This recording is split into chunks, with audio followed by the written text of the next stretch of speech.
Pongan la presentación, voy a comenzar. El título de la ponencia es Exclusión Educativa, Acceso a la Universidad de Costa Rica, de la Corte 2006-2007. Es un estudio, es un subproducto que se desprende de mi trabajo final de graduación para optar por la licenciatura en Sociología de la misma universidad. Es un estudio longitudinal donde se sigue a los estudiantes que hacen el proceso de admisión en el año 2006-2007 y lo que pasa hasta ellos hasta el año 2013. La presentación está dividida en 4 momentos.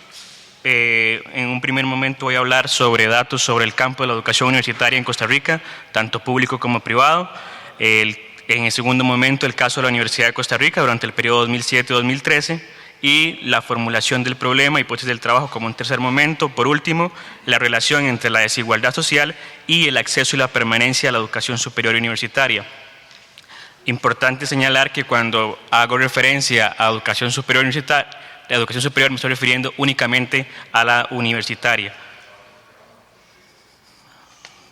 No está el PowerPoint aún. Ok.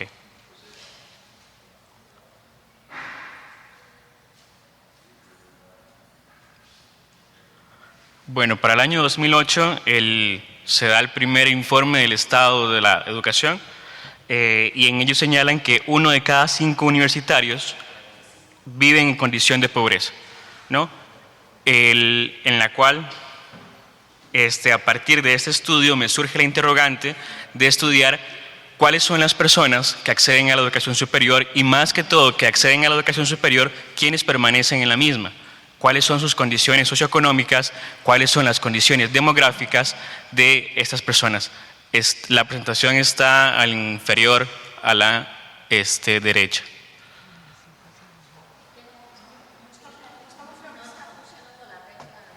Ah, ok, listo.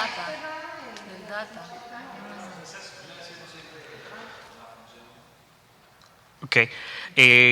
Estudios anteriores, por ejemplo, la Universidad Nacional Villalobos señala que en el periodo 1996-2000 la probabilidad de acceso era inferior al 50%. Eso quiere decir que de cada 2 personas que hicieron el proceso de admisión en la universidad, solamente finalmente una era aceptada. Cliff y Montero para el año 2000 contrastaron las cifras de admisión de la Universidad de Costa Rica con el índice de desarrollo social de cada uno de los cantones y donde se veía una mayor presencia de aquellos estudiantes que provenían de los distritos con mayor índice de desarrollo social. A partir de esto, entonces me surge la interrogante que cuáles son esas condiciones socioeconómicas, demográficas y culturales que tienen las personas que acceden a la educación superior en Costa Rica. Para señalar, hay un proceso que se da a partir de los años 70, que es la masificación a la educación superior, y Costa Rica no escapa de ello, ¿verdad? Con la generación de los baby boom, que se dan los 70 en Costa Rica, demandan acceso a la educación superior o incorporarse al mercado de trabajo. La matrícula en la educación superior universitaria para el año de 1990, ok, listo, ya la tenemos.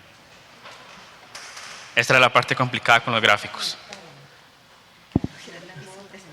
Es un PDF y un PowerPoint, ahí estaban las dos, por si no funcionaba uno y el otro.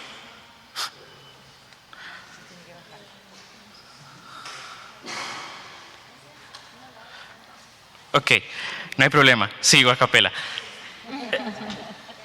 Para el año de 1990, teniendo como base, estamos hablando que ha incrementado para el año 2012 un 139% la matrícula en la educación superior universitaria en Costa Rica. De ellos, si tomamos como dato las personas en edad de estudiar, términos generales de 18 a 22 años, vemos que solo 16 personas en edades de 18 a 22 años están en la educación superior universitaria en el país. De esas 16 personas, solamente 7 en promedio para los años 2000-2013 están en la Universidad de Costa Rica. Okay. De los 18 a los 22 años, solo 16 personas están en la educación superior. De esas 16 personas, en promedio, solo 7 están en la Universidad de Costa Rica. ¿De acuerdo? Estudios que han hecho la OPES señalan que, por ejemplo, que hay factores individuales, institucionales y sociodemográficos que explicarían el acceso, la permanencia de los estudiantes. Entre ellos podríamos señalar factores institucionales, que la principal fuente de financiamiento de los estudios no era una beca. Estudios como los que ha hecho Iván Molina en el Instituto de Misiones Psicológicas muestran que esta es una acción afirmativa, el tema de la beca, que hace que los estudiantes permanezcan en la universidad y sean los que tengan una mayor eficiencia terminal, o sea, cumplan el tiempo establecido para graduarse. Las sociodemográficas podríamos decir que tienen más de 24 años, que eran casados, que el tipo de colegio de procedencia era público o nocturno, que trabaja, y el bajo nivel educativo de los padres. Eso es muy importante, igual lo reafirma el estado de la educación, en el cual señala que mientras que un estudiante del clima educativo del hogar está con, más bien, que en su hogar hay un bajo clima educativo, hay 11 con un clima educativo alto, ¿verdad? Que sería la principal variable que explicaría el acceso a la educación superior, el tema del capital cultural. Si tomamos 7 de cada 10 estudiantes del sistema educativo superior universitario, vemos que son de la zona urbana, son de la región central, pertenecen al quintil de ingresos 4 y 5 y son del sector público, ¿verdad? Entonces, ante esto, ¿qué pasa en la Universidad de Costa Rica? Bueno, hay una demanda constante por el aumento de los cupos, pero la oferta se mantiene, no se ha variado. 4.000 cupos, 5.000 cupos para el año 2008. Estas es las diferentes fases del proceso de admisión a la universidad, donde está la parte de inscripción a la prueba, la realización de la prueba de actitud académica, la condición de elegible, que concursan admitidos, no admitidos, y la consolidación de la matrícula. El estudio, el trabajo que yo hice, son de las personas que realizaron la prueba de actitud académica. Hay diferentes variables, y lo que se toma es una base de datos de la Oficina de Registro de la Universidad de Costa Rica, donde hay variables como la zona de residencia, la zona de procedencia, el colegio de donde vienen, la edad, el estado civil, la beca que tiene, etcétera, etcétera. Entonces, con esa base de datos, yo construyo un modelo estadístico para demostrar o más bien para determinar cuál es la variable o las variables que están implicadas en el acceso y la permanencia a la universidad. Para este mismo año, 2006-2007, de cada 100 personas que hicieron el examen, finalmente solo 18 pudieron haberse matriculado en la universidad. Un estudio anterior, que es de la Corte de Estudiantes de 1990 y la Corte de Estudiantes del 96, muestra que pasados los primeros 3 años, el 70% ha salido de la educación superior pública, hay un desplazamiento a la educación privada en su mayoría, y solo 5 de cada 100 personas terminan su plan de estudios en el tiempo señalado. El estudio que señalaba anteriormente de Molina muestra cómo los estudiantes de la Facultad de Medicina terminan su profesión en esos 5 años establecidos. Esto quiere decir que ¿quiénes son los estudiantes que pueden terminar la malla curricular en el tiempo establecido, ¿verdad? Mientras que los estudiantes, que hay un relegamiento a otras profesiones, duran en promedio 8 o 10 años para graduarse. Son personas que trabajan y que no están necesariamente en la universidad siempre. Entonces, este modelo que plantea la universidad como un solo tipo de estudiantes que puede graduarse en un tiempo establecido. Aquí vemos que aproximadamente 1 de cada 2 estudiantes cuenta con beca, como ya le había dicho. Esto es una acción afirmativa que hace que los estudiantes permanezcan en la educación superior y sean los que tengan mayor eficiencia terminal y titulación de la universidad. Por lo tanto, es de suma importancia el tema de contar con una beca. Lo que yo me planteo a partir de todo esto que les ha dicho es que cuál es la relación entre los factores institucionales, demográficos y socioeconómicos con el acceso y permanencia a la Universidad de Costa Rica durante el periodo que ya señalé, y cómo se vinculan esos factores y procesos de admisión con la condición de inclusión y exclusión social de las personas que realizan el proceso de admisión en el año 2006. Parte de una hipótesis, y es que las clases sociales altas y medias monopolizan los capitales. ¿Cuál capital? La credencial educativa, que está en disputa en el campo de la educación superior, que se están mediante pugnas de poder en el campo de la educación universitaria, restringiendo y o bloqueando el acceso y permanencia de la enseñanza superior universitaria a las clases sociales bajas.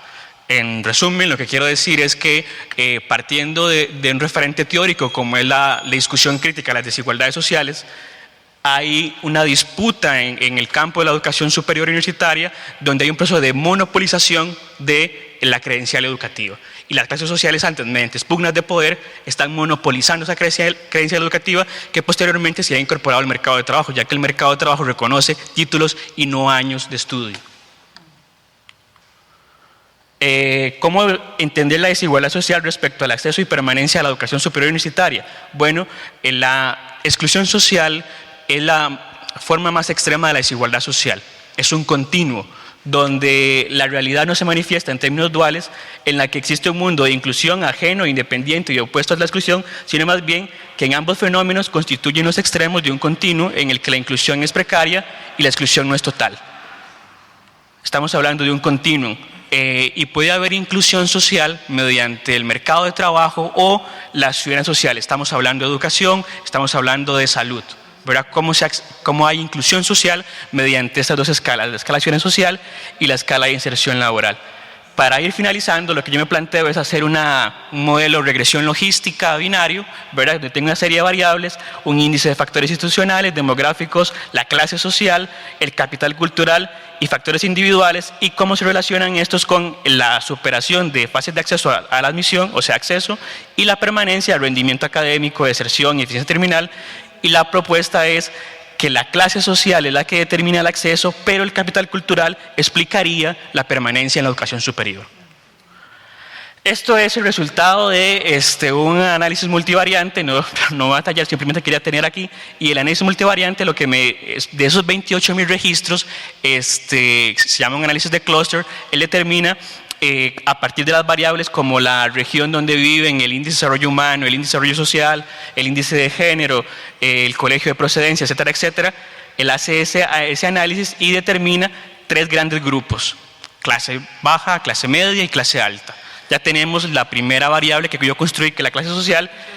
2 minutos, perfecto.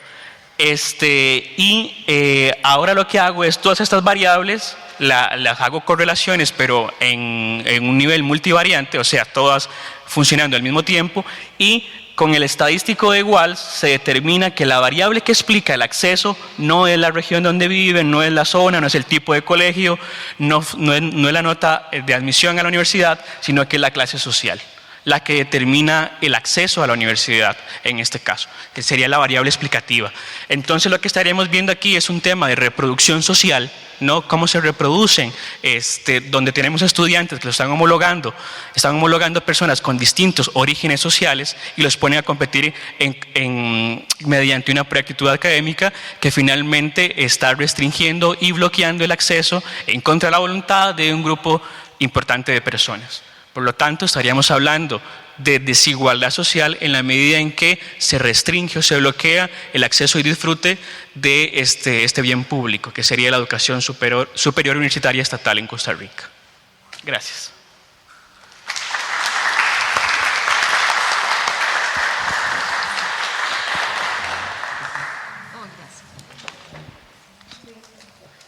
Muy buenas tardes, saludamos desde Chile.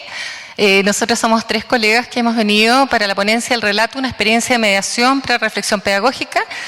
A mi lado está Luz María Terán, Silvia Contreras, que expuso anteriormente, y mi nombre es Viviana Parra.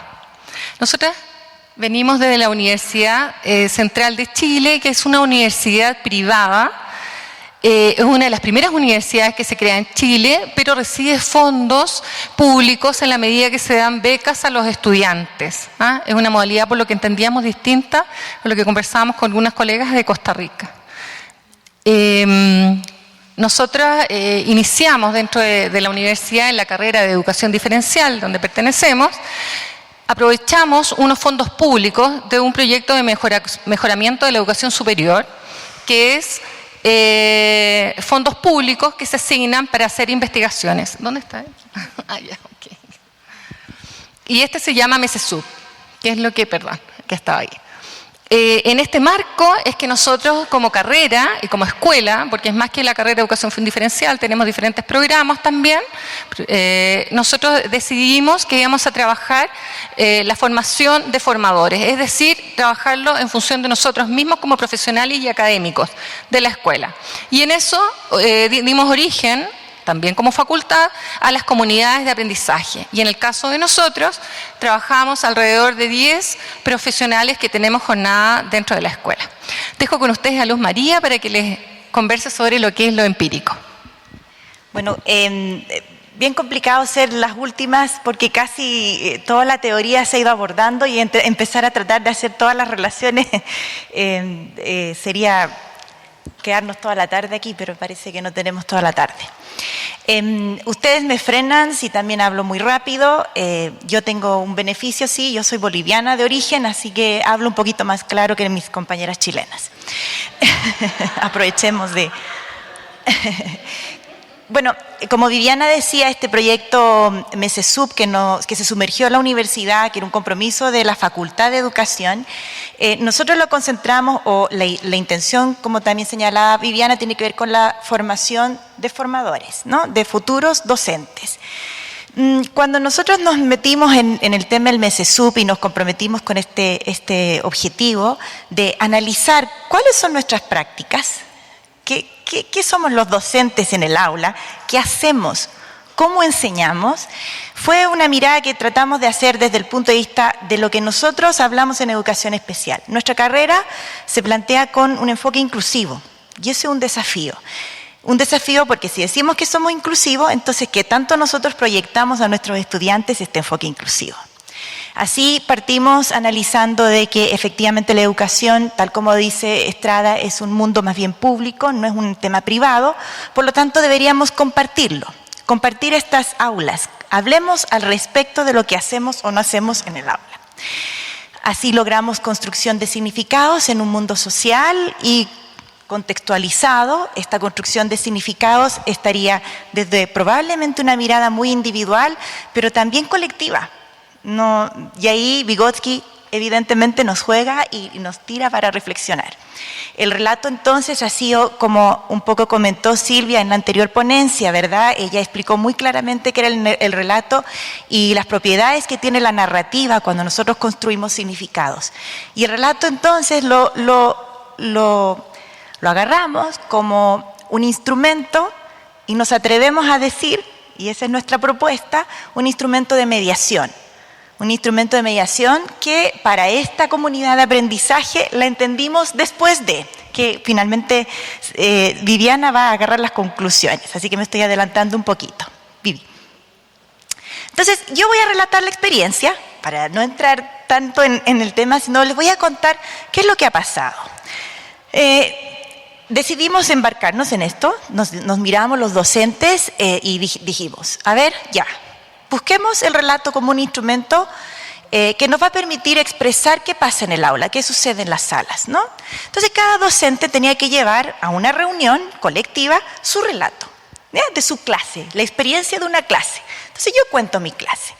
Y la primera experiencia aparecieron relatos de este tipo, ¿no? Decía, por ejemplo, la clase del 16 de abril se inició pasando la lista, constatándose la mayoría de los estudiantes. Luego se les recordó lo que se había acordado a la clase anterior, que era conocer y hacer un taller para empoderarse de la prueba. Obviamente el relato continúa, son relatos un poquito más largos, y lo que nos dimos cuenta, nos quedamos un poquito callados, nos miramos y sigue a la otra. ¿Qué pasó en esto colectivo? Esta persona lee su relato, después nos juntamos los docentes, y nos damos cuenta que nuestros comentarios, a ver, hablemos del relato de la docente. Y cuando hablábamos del relato de la docente, lo que aparecía era, sí, es una buena clase, sí, tiene inicio, desarrollo y cierre. Entonces todo lo científico y lo técnico, pero florecía de parte de nosotros. Había dicho alguien, cuando hablábamos de la educación preescolar, como que se tiende a escolarizar, dijimos, ¿verdad? Ayer parece que alguien planteó. Yo quiero atreverme a decir que parece que en los docentes de la universidad tendemos a academizar Este es un invento de palabra que acabo de hacer. Entonces, como que todas tratábamos de evaluar si estaba bien o mal, cuál era el inicio, cuál el desarrollo. Y el relato era una construcción técnica perfecta, estructurada y cerrada. Y estamos hablando de docentes que hablan de reflexión pedagógica. ¿Ya? Entonces, dale, Vivi. ¿Qué decidimos? Mirábamos esto, dijimos, esto está vacío. Esto no nos llena. ¿Cómo llegamos a una reflexión si pareciera todo perfecto, si pareciera todo ordenado? Está sin nada de reflexionar. Entonces, decidimos, en nuestra última reunión, decidimos hacer otro tipo de relato y nos dijimos, dejémonos llevar. No nos preocupemos tanto de lo que el otro me va a mirar o me va a decir. Tratemos de hacer verdaderos relatos. Y ahí comprendimos, un poco Silvia fue un aporte muy importante en la comunidad, de cuál era el sentido de la narrativa, ¿no? Cuando uno expresa, probablemente muy emocional en un principio, nuestra intención era llegar a otro tipo de reflexiones, pero ahí vamos a contarles. Y aparecen nuevos relatos, ¿no? Entonces, este relato, por ejemplo, ya, si lo pueden visualizar, tiene otra mirada. En nuestra última reunión me doy cuenta que ha perdido esa habilidad, o sea, la habilidad de escribir espontáneamente, que mi cabeza está pensando en lo que al otro le va a gustar escuchar, ¿no? Lo que yo debería decir, y en lo que mi clase representaría una buena clase. O sea, ya empezamos a contar qué es lo que nos sucede cuando reflexionamos. ¿Qué pasó? Otra vez nos reunimos, escuchamos estos relatos, se lee en voz alta el relato, todas estábamos atentas.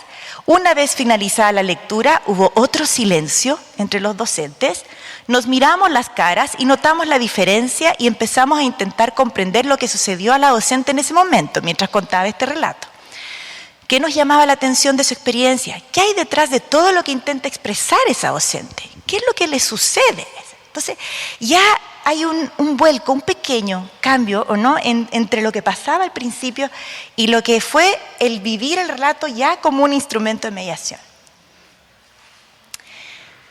Es así, dice otro relato, otro ejemplo, es así como voy señalando grupo por grupo, siguiendo la pauta de la guía. Me hubiera gustado más iniciativa de parte de las estudiantes, pero noto que ya se quieren ir. Estamos muy cerca de la hora de término de la clase y algunas ya están arreglando las mochilas, ¿no? ¿Las mochilas también? Sí, las mochilas, ya estamos bien. ¿Qué sentimos? Entonces, en esta reconstrucción miramos de que la comunidad vivió como una comunidad de aprendizaje solo a partir de la oportunidad de crear y de analizar los relatos reales. Cuando hablábamos de verdad, ¿qué era lo que nos pasaba en la sala de clases? Lo que realmente la comunidad vivió, lo enriquecedor que fue sacarnos la cabeza, eso fue una expresión, ¿no? Sacarnos la cabeza y hablar desde otro lugar. La guata, nosotros llamamos guata esto, ¿no? La barriga, no sé qué, la barriga, hablar desde la barriga, desde el corazón, de donde quieran. Entonces, fue interesante cómo nosotras en esta experiencia, que queríamos contarles una experiencia muy chiquitita, pero como comunidad también además ha permitido mirarnos, que eso es lo que permite el relato, ¿no? Estas subjetividades, intersubjetividades estaban permitidas porque eso era lo único que me permitía mirar de verdad lo que estaba sucediendo en mi sala de clases.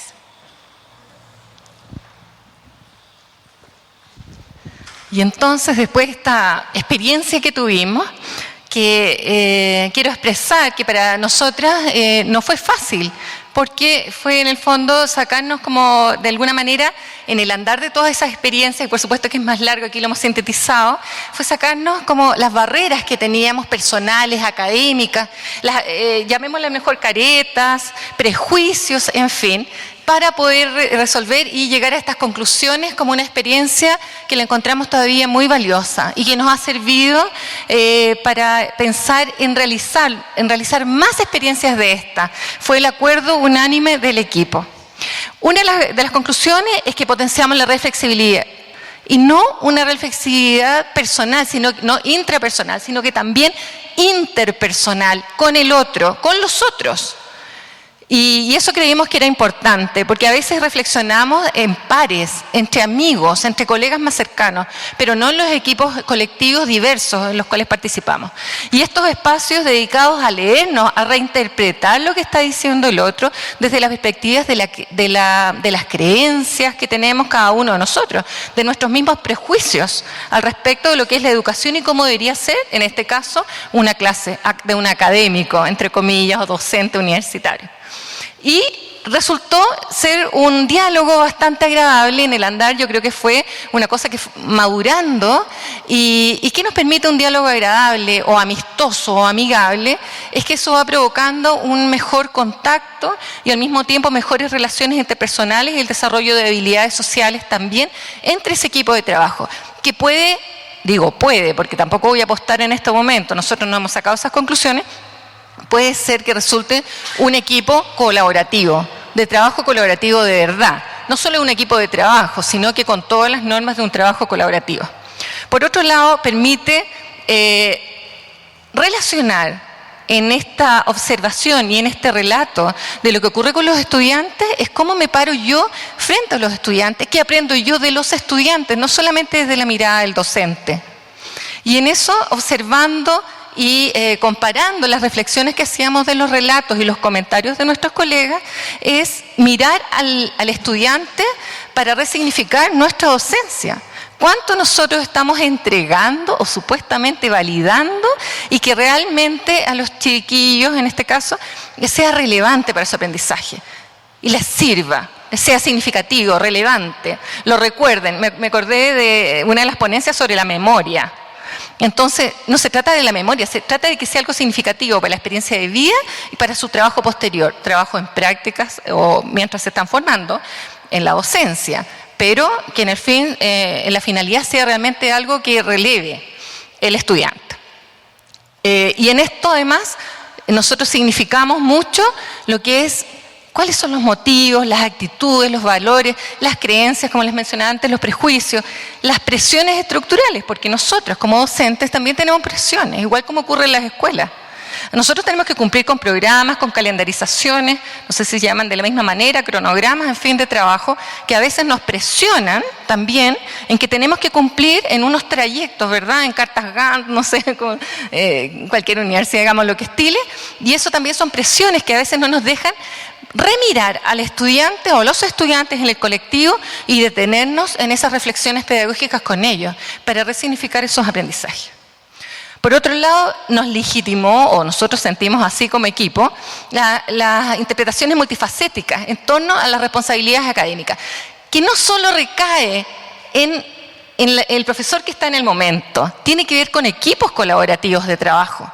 No puede ser que solamente al estilo antiguo sea un catedrático el responsable, por ejemplo, de la docencia. Aquí hay un colectivo en el cual estamos trabajando y justamente estas comunidades educativas, estas comunidades reflexivas nos permitirían realmente entre todos formar, digamos, lo que es la profesionalización de los estudiantes que estamos nosotros formando, formadores de formadores.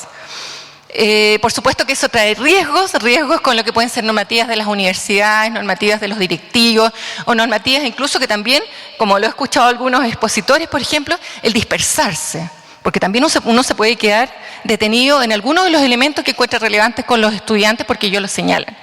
Por otro lado, nos sitúa en procesos de docencia, es decir, observar muy bien cuáles son los contextos en los cuales estamos, los contextos de los estudiantes, tal como escuchaba tu ponencia, por ejemplo, el contexto cultural, de la vulnerabilidad social y cultural, económica. O sea, si nosotros que en nuestra universidad hay muchos chiquillos, la mayoría estudia con beca, primera generación universitaria, trabajan y estudian, por lo tanto tenemos que tener en cuenta también, por ejemplo, esa contextualización, como por otro lado, sus herramientas en funciones cognitivas, en producción de textos, comprensión lectora y otros elementos que son instrumentales, por supuesto, para el aprendizaje. Por último, nos abre nuevos espacios y dimensiones a remirar. A nosotros nos abrió las posibilidades, en el fondo, de decir, sí, por este camino creemos que no es el único, sino que a nosotros nos hizo sentido, a lo mejor después descubrimos otro, para remirar nuestras propias prácticas. Finalmente, para cerrar, queda en evidencia que hay que cuidar las formas de narrar y de narrarse. porque nosotros nos estamos reflejando y también estamos reflejando nuestros miedos hacia los otros, nuestras barreras para cómo nos visualizan los demás, que si yo digo esto, a lo mejor van a pensar esto otro y me pueden perjudicar de alguna manera. Estoy reflejando como una anécdota. También en estructuras culturales o de significación en general que le damos nosotros, y además las diferencias, la valoración a las diferentes formas de expresarnos. Fíjense que todas, excepto Luz María, todo el resto éramos chilenas. Ya, chilena casi de por vida, Luz María. Pero quiero decir que igual son subculturas que existen al interior de la escuela. También nos da la posibilidad de dar respuesta a las necesidades sobre la construcción de un sentido colectivo, sobre las prácticas pedagógicas. Y creemos que es una de las cosas más importantes para no solamente crear un sentido individualista sobre lo que es la práctica pedagógica personal y recursiva quizás, sino que aquí tenemos un colectivo que nos ayuda a reflexionar. Gracias.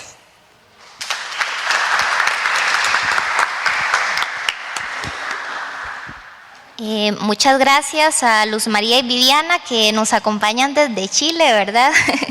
Vienen desde un viaje bastante pesado. Y a Anthony, Mauricia y Victoria, creo que los temas que se expusieron en esta mesa fueron muy interesantes. De fondo requieren un replanteamiento de la visión que tenemos de las cosas, y para generar cambios pues habría que ver los problemas, ¿verdad?, desde otros puntos de vista, como ustedes lo han planteado. ¿Preguntas? Sí. Bueno, aprovecho este espacio para agradecerle a los compañeros de Onda UNED que estuvieron transmitiendo durante estos 2 días, especialmente a Pablo, que ahí atrás sí ha estado siempre con nosotros, y también agradecer a las personas que nos han acompañado en vivo, ¿verdad?, desde internet. Bueno, aquí tengo una pregunta, pero no sé a quién va dirigida. Dice, ¿cuál es la diferencia entre la variable o ítem clase social? Así, que la familia y que la familia, especialmente la madre, no tenga escolaridad. ¿Cómo se sustenta una u otra? ¿Entendió? La repito. O la leo, entonces.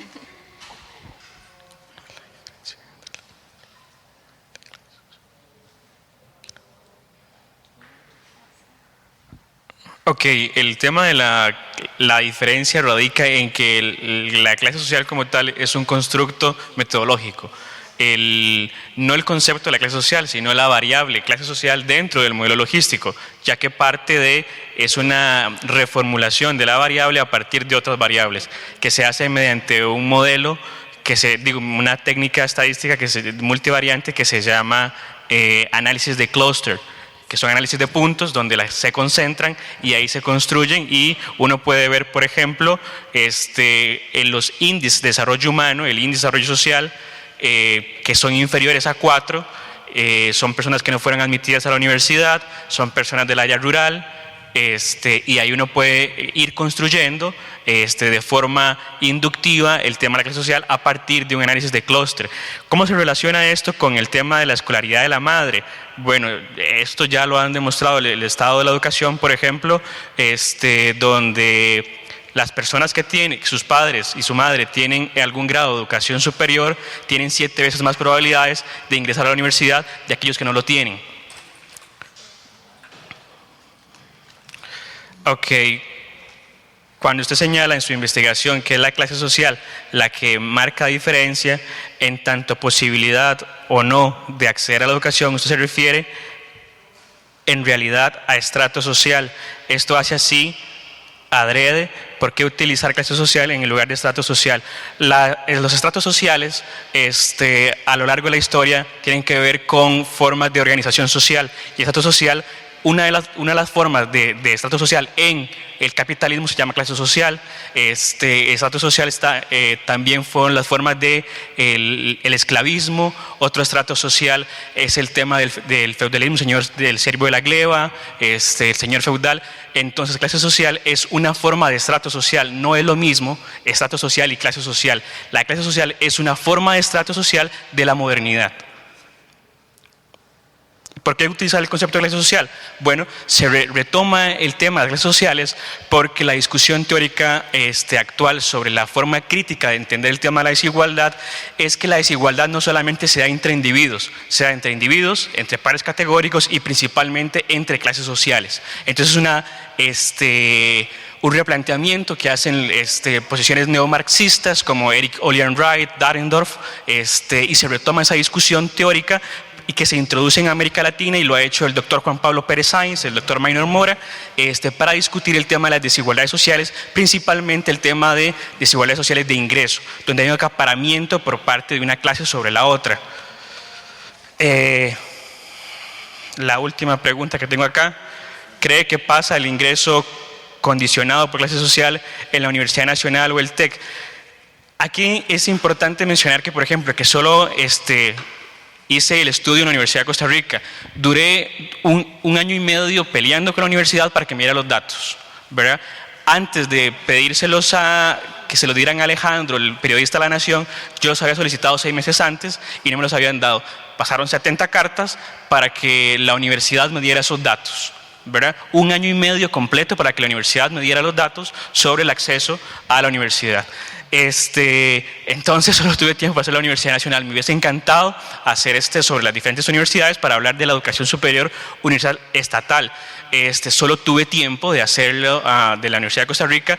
Lo que sí no podría yo señalar el TEC, pero sí podría hablar, por ejemplo, de la UNED, ¿verdad? Donde el modelo de educación a distancia posibilita el acceso de diferentes personas según su origen social. Eso es lo que podría plantearse uno de hipótesis, pero los datos que yo tengo, que duré un año y medio consiguiéndolos, solo podría hablar de la Universidad de Costa Rica. Ellas tienen una pregunta. Nosotras. Parece que es anonimato las preguntas. Sí. A mí me alegra muchísimo que me hayan hecho esta pregunta o que nos hayan hecho esta pregunta, me parece espectacular. Dice, ¿cómo manejan la resistencia docente? Entonces, claro, hay resistencia. Y eso perdonen que me pare, pero es que como que se me inquieta. La resistencia no la manejamos. Es que también está permitida la resistencia. Entonces, nosotros abríamos este espacio de conversación y el que se resistía.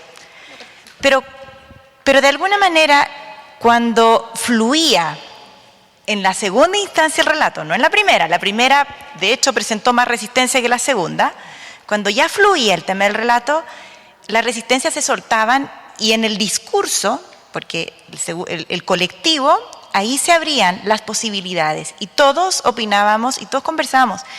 Bastó con que alguien haga un relato mucho más, puedo decirlo así, sincero, ¿no? Más abierto, como para que eso permitiera que las resistencias se bajaran. No digo que no existen y todavía persisten y van a estar, ¿no?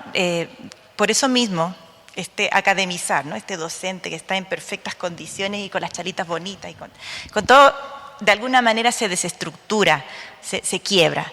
Entonces, a mí me gustó mucho la pregunta, gracias por hacerla. No, solo agregar que yo creo que esto de las barreras o lo que es natural en el ser humano, hay que entenderlo como los conflictos. Es algo natural que va a ir surgiendo y a lo mejor las personas que en un momento ponen barreras después no. Por lo tanto, hay que tomarlo con la naturalidad, que esto es dinámico.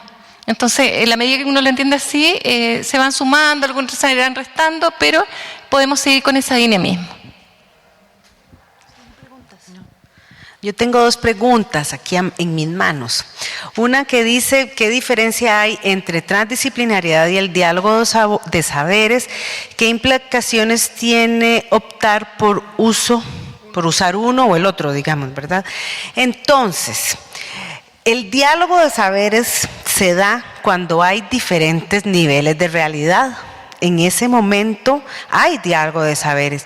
Y cuando estamos con la lógica del tercer incluido, hay diálogos de saberes. De hecho, la teoría transdisciplinar lo que plantea es que el diálogo de los saberes, incluso con ese nombre, yo pienso que la persona que hizo la pregunta ha leído sobre transdisciplinariedad, porque ellos lo plantean como un diálogo de saberes, ¿verdad? Como un medio. Yo pienso que es como algo que se da, como una consecuencia, sin ponernos demasiado técnicos ni teóricos. En el momento que interactuamos con el otro, ya hay un diálogo de saberes. Y la transdisciplinariedad, o por lo menos esta que yo estudié, es inclusiva. Y ya ese es el otro concepto que nos hace asumir un diálogo de saberes. Porque no estamos excluyendo ninguno, ni siquiera las visiones diferentes a las nuestras están excluidas. ¿Qué es lo fundamental en la transdisciplinariedad? Por lo menos como yo lo veo, es que se negocian reglas al principio. Cuando vamos a contestar a un desafío, cuando vamos a tratar de abordar un desafío contextual, vamos a negociar algunos principios que no vamos a traicionar, ¿verdad? Yo tengo una experiencia previa en la que nosotros negociamos y dijimos, bueno, yo trabajaba en un centro infantil y dijimos, ¿qué es lo innegociable? Ok, lo innegociable es el cumplimiento de los derechos de las niñas. Y desde ahí el diálogo de saberes se daba. Las visiones se daban, pero se iba a responder con base en eso innegociable. Entonces, a mí me parece que antes de que nos pongamos a hablar todos desde nosotros y defender que mi posición prevalece sobre la tuya, ¿qué es lo innegociable? ¿Verdad? ¿Y cuál es la prioridad para el beneficio de las mayorías? Que eso es para mí la clave. Y luego, la otra que me dicen es cómo manejan las emociones los estudiantes. Yo imagino que los estudiantes de México. Esta pregunta es riquísima. Yo voy a tratar de responderla rápido porque efectivamente se da un movimiento emocional. O sea, cuando los estudiantes y las estudiantes llegan a una clase a no aprender contabilidad, y que los mandan a caminar por Vallarta, por ejemplo, yo jugué 2 roles ahí. Yo era como docente y participaba en el taller de investigación-acción, pero también iba a clases y era una estudiante.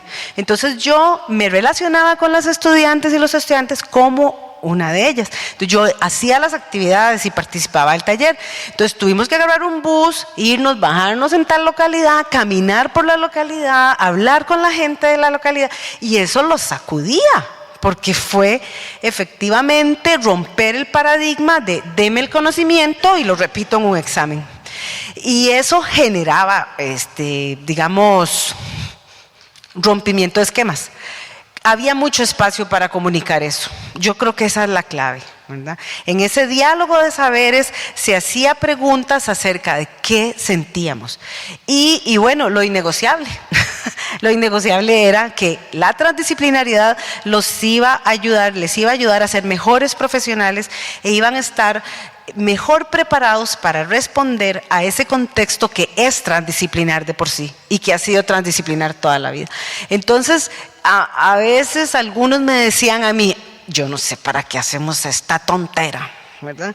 Y yo entrevistaba a algunos y entonces al principio de las clases, al inicio de mi pasantía, me contestaban eso y al final me decían, no, está bien, he aprendido, he tenido que contrastarme con el otro. Tienen una actividad lindísima donde cada uno define un problema de acuerdo a su disciplina y tienen que leer sobre el mismo problema la pregunta que elaboró el de derecho versus el de comunicación colectiva. Ese es un ejercicio que a mí me parece que el impacto penetra, o sea, fue muy rico que ellos pudieran ver el problema de la basura, fue el que habían definido, y cómo cada profesional había hecho una pregunta distinta. Eso los acercaba emocionalmente, los acercaba al otro. Entonces, no vamos a negar que ahí no sé si la palabra es como resistencia, pero ahí se rompe el esquema, pero la respuesta es positiva. Incluso ya hay tesis transdisciplinares. Y la otra cosa es que la universidad respeta. Si un estudiante lo quiere hacer con un compañero e individual, la universidad respeta eso. O sea, no impone que tiene que ser. Ellos motivan para que lo hagan en grupos de 5, pero si no, les respeta. Entonces, de alguna manera, esa emoción tiene un espacio, tiene un lugar para construir. Y yo pienso que en eso Vygotsky es clarísimo, ¿verdad? Cuando él plantea, sin emoción no hay pensamiento, y para mí eso es como, yo decido creerle a él. Bueno, muchas gracias. Bueno, muchas gracias. Aquí se les entrega estos recuerdos. Muchas gracias.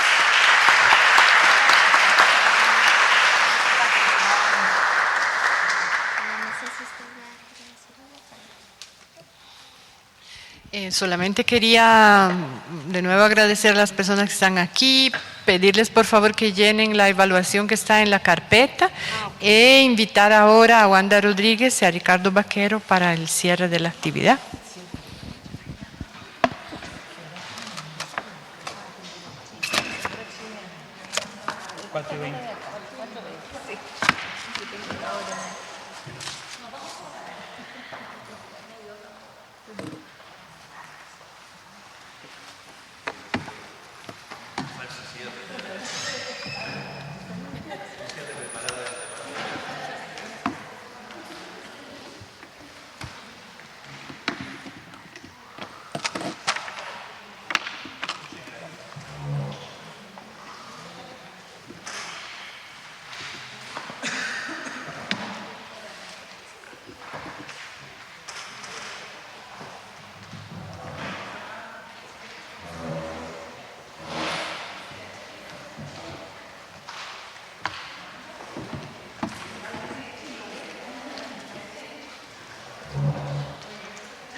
Bueno, pues. Bueno, buenas tardes y gracias por estar aquí. Al final del evento obviamente somos menos, pero sé que estamos siendo grabados y vistos. Se nos ha pedido al compañero Ricardo Vaquero y a mí que hagamos el cierre y que compartamos pues unas reflexiones sobre la experiencia de estos 2 días. Así es que vamos a proceder a ello. Ayer comenzamos, ¿verdad?, haciendo un recuento histórico de los logros y de los pasos que se habían dado desde que el 2007 comenzamos el trabajo en la exploración del enfoque histórico-cultural con el apoyo del INIE. Y pienso que esta actividad testimonia de alguna manera los logros de esos 7 años. Al pensar en esto me hice varias preguntas. La primera es, ¿qué nos ha convocado y qué trajo la gente que llegó aquí? Que en realidad fue más gente que la que en inicio se pensó. Se pensó en una actividad pequeña, de 40 personas se pasó a 60, después aumentó el número y que hasta hace un rato hubo aquí un buen número de personas. Pues yo pienso que nos ha convocado la insatisfacción con teorías, prácticas e investigaciones psicoeducativas en nuestros particulares contextos de vida y de trabajo, los cuales se caracterizan por una gran diversidad temática, como evidencian las ponencias, ¿verdad? Vimos ponencias que iban hasta el trabajo en neurociencia y en comodidad con la neurociencia tradicional, a trabajos que iban sobre prácticas educativas y modelos educativos que iban contra el modelo tradicional o que objetaban esa práctica tradicional de distintas maneras. Y lo vimos pues en las presentaciones de los colegas costarricenses, pero también tuvimos las colegas de Chile con planteamientos similares en otro contexto, el compañero que nos habló desde Canadá, ¿verdad?, también con preocupaciones similares. Así que yo creo que nos ha convocado una insatisfacción con la manera tradicional de hacer las cosas. Al mismo tiempo creo que nos ha convocado la necesidad y el interés en explorar alternativas de solución o al menos en buscar estrategias de enfrentamiento a los problemas que provocan esa insatisfacción que sentimos. Y que en esa búsqueda de alternativas hemos algunos encontrado claves o pistas, como pudiéramos decir, en el trabajo de Vygotsky para orientar nuestra gestión, para orientar nuestro pensamiento, para orientar nuestra acción creativa. Creo que nos ha movido también, y esa fue la convocatoria al final de la jornada el año pasado, el interés y el deseo de compartir experiencias, investigaciones, de establecer un diálogo constructivo y de buscar vínculos de colaboración entre personas que evidentemente tenemos un interés común, que está definido, ¿verdad?, por la insatisfacción y la búsqueda de alternativas.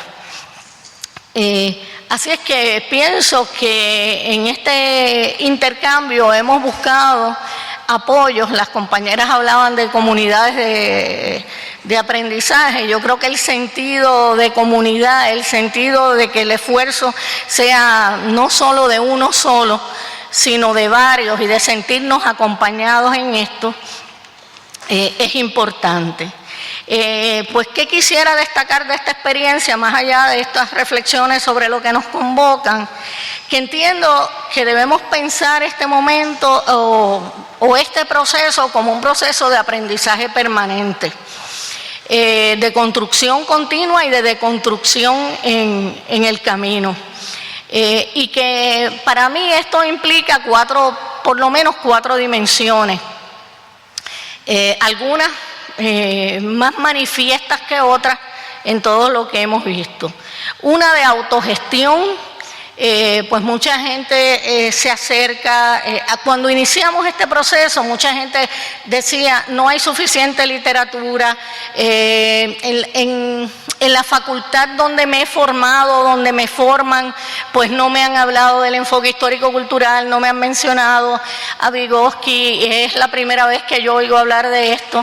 Entonces, una invitación a decir, pues sí, estamos en un contexto universitario, estamos en cierto sentido, como se decía ayer, domesticados, seguimos el prontuario del profesor, pero somos agentes y podemos iniciar búsquedas y contactos de muchas maneras. Así que parte de lo que hemos tratado desde el comienzo de fomentar es la no dependencia en un otro que tiene un saber que va a repartir, sino en esfuerzos de compartir, pero en un deseo propio de buscar y de leer, y que esa autogestión nosotros hemos hecho mucho énfasis a través del tiempo y seguimos insistiendo en ello, debe pasar por la lectura de textos originales, ¿verdad? Ayer ya señalamos muchas de las dificultades con las interpretaciones. No quieren decir que se ignoren las interpretaciones, pero que una aproximación al texto original en las áreas de nuestro interés es fundamental. Otra dimensión que ya la mencioné, pero me parece importante resaltarla, es la idea de la colaboración. Sí hay un esfuerzo de autogestión, nos proponemos desde nuestro interés, pero como se ha demostrado, bueno, y se ha expresado, el conocimiento se construye colectivamente y se construye en interacción social. Así que esta autogestión tiene que venir de la mano de colaboración con otros, fomentamos, y en ese sentido una de las satisfacciones más grandes en este proceso es que este fue el mensaje desde el comienzo y los grupos se han organizado, se han creado equipos de investigación que están avanzando el enfoque y ese aspecto colaborativo, comunitario, de apoyo me parece importante.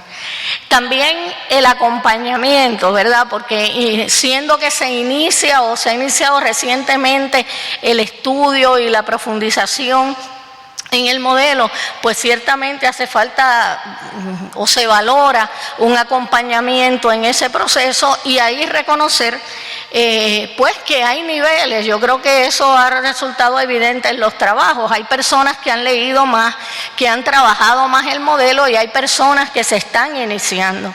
Así que un trabajo en ese sentido de acompañamiento, yo prefiero ese término al de tutoría y al de mentoría, de acompañamiento, me parece que puede ser y me parece que ha demostrado ser un elemento importante en los logros alcanzados. Y el cuarto componente, ¿verdad?, en el que es en el que quisiera quizás subrayar más, porque me parece que los otros tres son más evidentes, es el de la necesidad de una conciencia autocrítica. Ayer decíamos que los enfoques histórico-culturales han pecado de no analizarse histórica, cultural y socialmente en sus dinámicas, que ha habido poco análisis histórico-sociocultural de los propios enfoques y que esa es una tarea pendiente, pero que es una tarea pendiente tanto al nivel, pudiéramos decir, teórico amplio, como al nivel de trabajo particular. Y ahí pasando, ¿qué cosas me parece que serían importantes considerar en esa autocrítica o valoración de los trabajos? El riesgo de aislar conceptos del sistema teórico general, ¿verdad? Eso lo hemos visto mucho con la zona de desarrollo próximo, que se presenta como un concepto aislado. Decíamos ayer que concordamos con Wells cuando él dice que es el único concepto de Vygotsky que muchos educadores conocen sin relacionar ese concepto al conjunto de los otros conceptos que conforman el sistema teórico. Lo mismo que pasa con la idea de la cognición desvinculada del afecto, de otras relaciones, ¿verdad?, donde vemos esa separación. También una autocrítica necesaria para prevenir los riesgos de la instrumentalización y la técnica, a crítica, a teórica, poder precisar, digamos, con mayor exactitud o con mayor claridad los conceptos. Se me ocurre específicamente el concepto de andamiaje, que continuamente se le adscribe a Vygotsky. Vygotsky no produjo ese concepto. Ese fue un concepto que viene de Brunner, aunque usted puede pensar que la zona de desarrollo potencial, según fue definida, ejemplifica eso, pero el concepto de andamiaje como tal no es un concepto que deviene del marco. Entonces, esa necesidad de ver que hay que pasar más allá también de la instrumentación de una técnica me parece bien importante. Y un tercer riesgo que yo creo que Ricardo habló mucho de él en su presentación ayer en la mañana, es el riesgo a limitar o reducir lo social a lo interpersonal en las relaciones docente-estudiante, estudiante-estudiante, institución. Perder de perspectiva la perspectiva más social, política, económica, que está condicionando de algunas maneras estas dinámicas, me parece que también es importante. Me parece que la reflexión sobre estos riesgos es necesaria y que deben abrirse y crearse espacios para ella, lo cual no debe detener el proceso de avance, ¿verdad? Porque entiendo que, por otro lado, hay desarrollos que hemos escuchado cosas muy interesantes y estos desarrollos pues deben ser. Una cosa no excluye lo otro, quiero decir, que el reflexionar críticamente sobre lo que se está haciendo no implica dejar de hacer. Es que no podemos hacer esas divisiones, porque entonces realmente no vamos a avanzar mucho. Creo que un logro también importante, ya casi terminando para cerrar, es la idea de producir unas memorias, un libro sobre lo que aquí se ha trabajado, que sirva para socializar y abrir a más discusión los trabajos que se están haciendo y que el INIE está respaldando, va a respaldar ese esfuerzo. Y por último, ¿verdad? No quisiera cerrar sin agradecer, a Mauricia y a todo el comité organizador. Yo no sé, los que están aquí del comité, yo creo que se deben parar y debemos darle un aplauso, porque estas actividades son...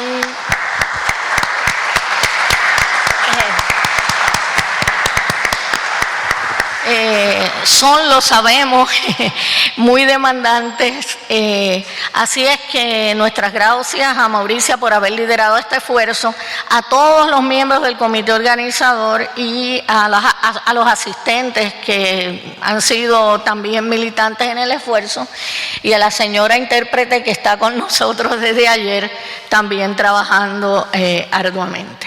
Así es que con eso pues dejo a Ricardo. Bien, quedamos los sobrevivientes del día 2, podría ser una buena película del cable, ¿no? Una película así. Quedamos pocos, pero los mejores, ¿no? Yo creo que todos se acuerdan. Sí, bien. No hablamos como banda de cómo hacer en verdad el cierre, cada uno lo hizo a su manera. Y curiosamente me salió algo similar, no voy a repetir lo que ha dicho Wanda, pero sí en términos de señalar riesgos y señalar pistas, ¿no? Sin embargo, yo voy a referirme a cuestiones un poco más genéricas y pensaba en cómo mantener un delicado equilibrio entre efectivamente una lectura contextuada, rigurosa de la obra del propio Vygotsky, y si se quiere de algunos vygotsquianos y neovygotsquianos, pero simultáneamente cómo evitar el riesgo de sancionar lecturas canónicas versus lecturas no canónicas, ¿no? Es decir, cómo poder movernos con rigor y sin embargo flexibilidad en sus lecturas. Yo creo que eso es bien importante. Lo mismo que recontextualizar la época de la producción vygotsquiana implica a su vez, como otro movimiento, ¿no? De algún modo creo que Victoria lo señalaba, ¿no?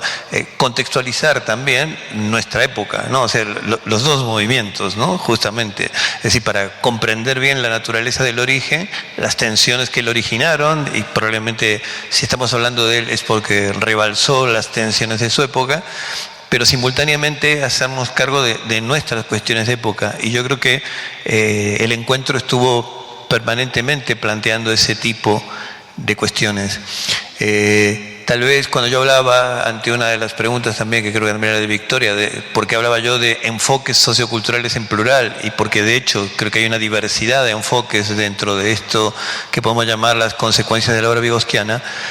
Por un juego de palabras podríamos decir que lo que estuvo rondando, además de la diversidad de enfoques, fue los enfoques sobre la diversidad, ¿no? Yo creo que eso apareció con mucha recurrencia como un problema, y creo que es efectivamente un problema de época.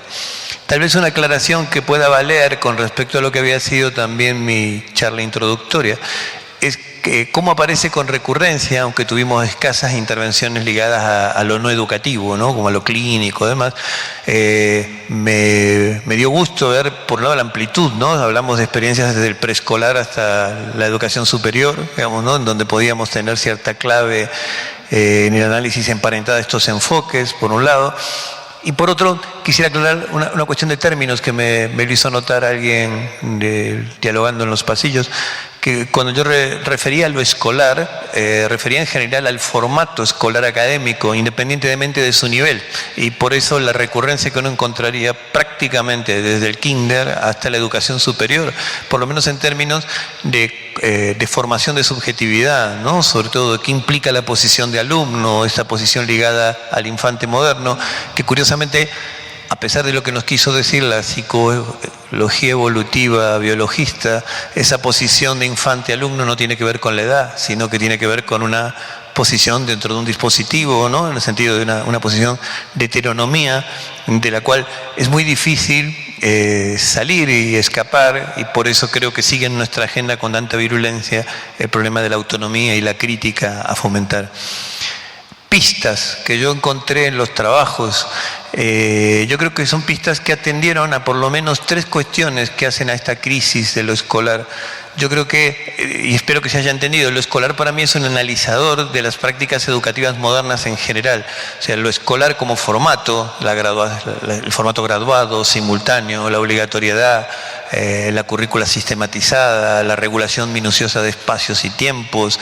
Sí, es un corset que de algún modo colonizó las formas también no escolares, ¿no? Y de hecho una buena batalla de la educación popular fue qué hacer justamente con la propia educación formal, ¿no? Si entrar y quedar colonizado, salir y quedar exilado. Y efectivamente, ¿no? Es una tensión algo inevitable, pero que fue un proceso histórico largo. Si habláramos de la crisis entonces de lo escolar, así, en ese sentido, del formato de lo escolar, yo creo que podríamos hablar, y se mencionó, ¿no?, de una crisis de calidad. Mauricia lo refirió bien con respecto a la educación superior, que casi colonizó la crítica educativa, ¿no? También en los trabajos de Wanda. Es decir, y una calidad que, a pesar de que se da el nombre de calidad total, ¿no?, que tiene ese tupé, en el fondo sabemos que no salió más que de una lógica de rendimiento tipo prueba PISA, como Mauricia insinuaba. Y decir, pero no obstante, sin duda, es como si allí tuviéramos una no concreción de aquel ideal pansófico de Comenius, ¿no?, de enseñar todo a todos. Es decir, y nuestra crisis sigue revelando un poco eso de aquella ilusión del proyecto moderno.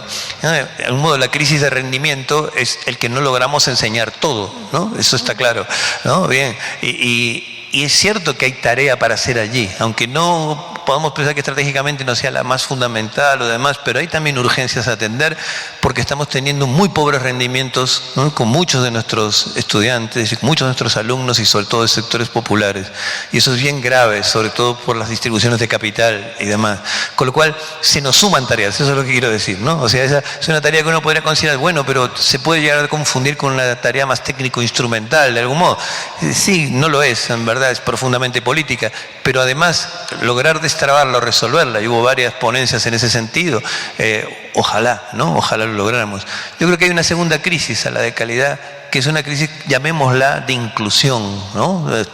En el sentido, el ideal mansófico decía enseñar todo a todos, ¿no? Y ese todos volvió a quedar en un todos relativo, desde cómo fuimos aumentando la frontera de lo educable, tanto hacia la educación especial, como aún las poblaciones, o que bien no hemos llegado a incluir en el sentido de escolarizar, o bien a los que hemos incluido, como de algún modo se sugirió en la mesa más subversiva ligada a la pedagogía queer y el Crip Theory y la cuestión del discurso performativo, bromeando un poco, en donde aún la inclusión puede aparecer bajo esa figura que Carlos Escliar generó de inclusión excluyente, ¿no? O sea, que en verdad la propia identidad del incluido, ¿no?, genera una polaridad que es paradojal.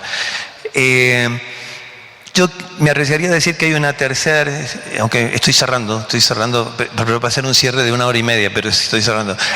Hay una tercera cuestión, que me parece que la crisis que me parece que es más profunda y a atender y que está todo el tiempo rodeándonos, no es la de calidad ni la de inclusión, aunque son urgencias, sino la de sentido. Es decir, ¿qué sentido están teniendo hoy día una práctica todavía con la inercia del formato escolar moderno ante cambiantes poblaciones, cambiantes escenarios y seguimos todavía, ¿no?, con una cultura inercial, como se señaló, de trabajo docente liberal, en el sentido de no trabajo en equipo, no trabajo en colectivo?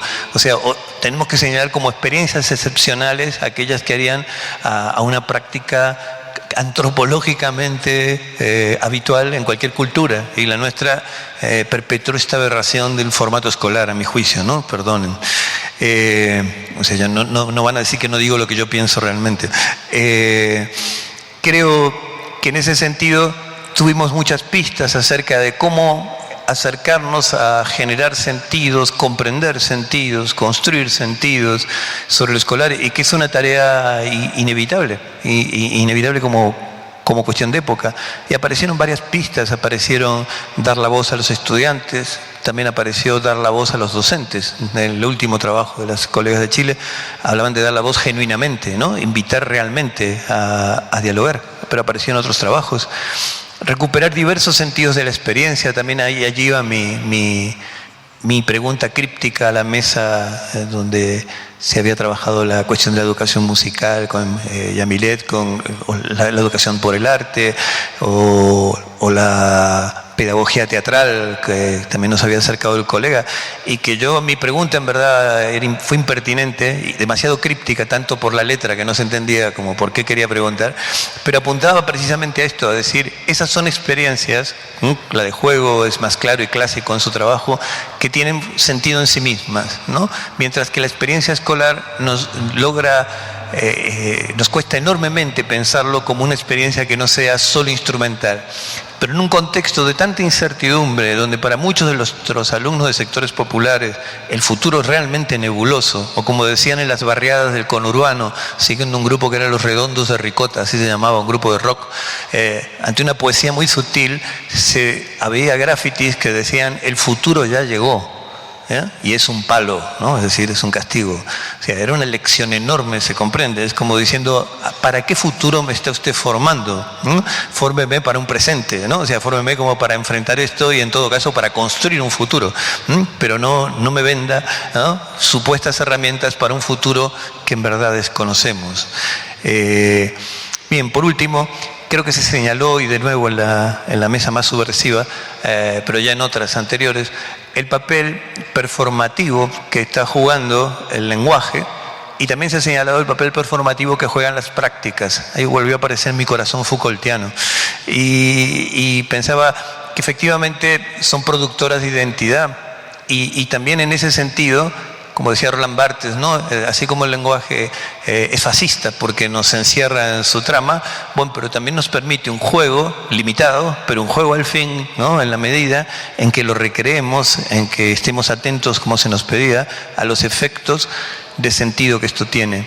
Y esto vuelve a nuestra agenda vygotsquiana, claro, porque lo que he mencionado, el recuperar los sentidos, el papel que tiene la voz, el papel que tiene la propia lengua y las categorías con que pensemos, desde lo epistémico ya, como bien hizo el raconto Wanda en el origen, hasta el modelo más intrapsicológico vygotsquiano, ¿no?, o sea, más sutil, en ambos es evidente que hay un lugar muy profundo pensado para el sentido, a la vez singular y construcción cultural, pero irremediablemente singular a la vez, y la vivencia, ¿no?, de acuerdo como tal vez una de las últimas unidades de análisis que Vygotsky nos proponía, para entender más integralmente la relación del sujeto y al mundo y no poder reducirlo a una cuestión cognitiva.